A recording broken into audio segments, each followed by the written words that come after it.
ከእሱ ጋር ብታረቅ እድሜ ያርክብኝ። አይሞኝ እንደው እኮ በጣም ይገርመኛል። የሰው ልጅ እንደው የምንመልበትን እንኳን የማናቅ ሰዎች እኮ ነን። ከአንተ ጋራ ገብርኤልን ከአንተ ጋራ አልታረቅም፣ ቅድስት ሥላሴን እንደው ከአንቺ ጋር አልታረቅም፣ ብታረቅ እድሜ ያርግብኝ ይላል።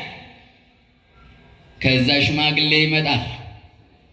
ኧረ እባካችሁ ታረቁ፣ ለልጆቻችሁ ለሀገራችሁ ይባላል። ሲታረቅ ታረቁ ሲባል ምያለሁ።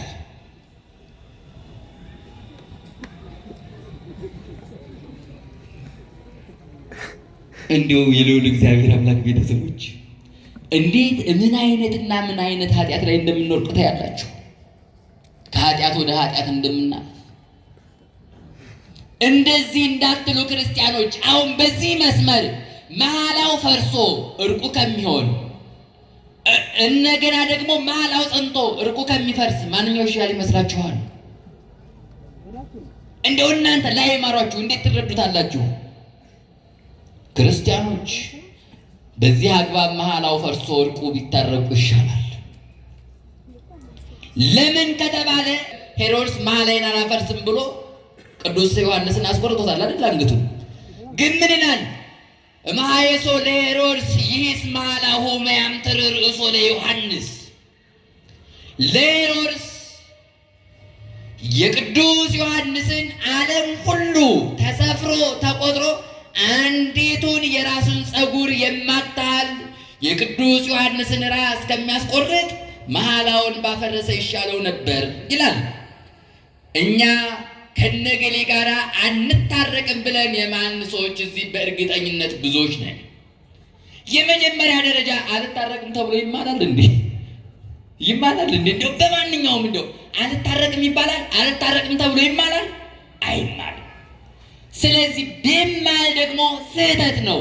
እንደዚህ አይነቱ መሐላ የሚያሳዝን መሐላ ይባላል። ከሚያሳዝን መሐላ አምላካችን እሱ ያውጣን።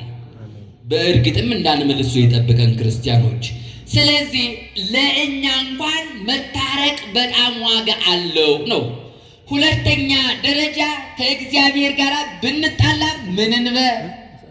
ምን እንበል ክርስቲያኖች? እንታረቅ፣ ከእግዚአብሔር ጋር እንታረቅ። ለምን ከተባለ እናንተ ወደ እኔ ተመለሱ እኔ ወደ እናንተ መለሳለሁ ነው የሚለው እግዚአብሔር።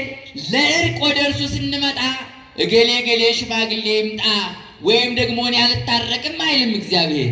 ሁል ጊዜም ለመታረቅ ፈቃደኛ ነው። እኛ ብቻ ለመታረቅ ፈቃደኞች እንሆን ክርስቲያኖች። ሰው እኮ ይህንን በድሎኝ ካልካሰኝ አልታረቅም ነው አይደል የሚለው እግዚአብሔር። ግን እንደዚህ አይልም። ብቻ እኛ እንምጣ፣ ለመታረቅ እሱ ፈቃደኛ ነው። እኛ ግን ፈቃዳችን ይሁን ክርስቲያኖች። ስለዚህ ሲሆን እንደ ኖህ መላ ዘመናችንን ሳንጣላ እንድንኖር፣ ባይሆን ተጣልተን ታርቀን እንድንሞት አምላካችን እሱ ይርዳን።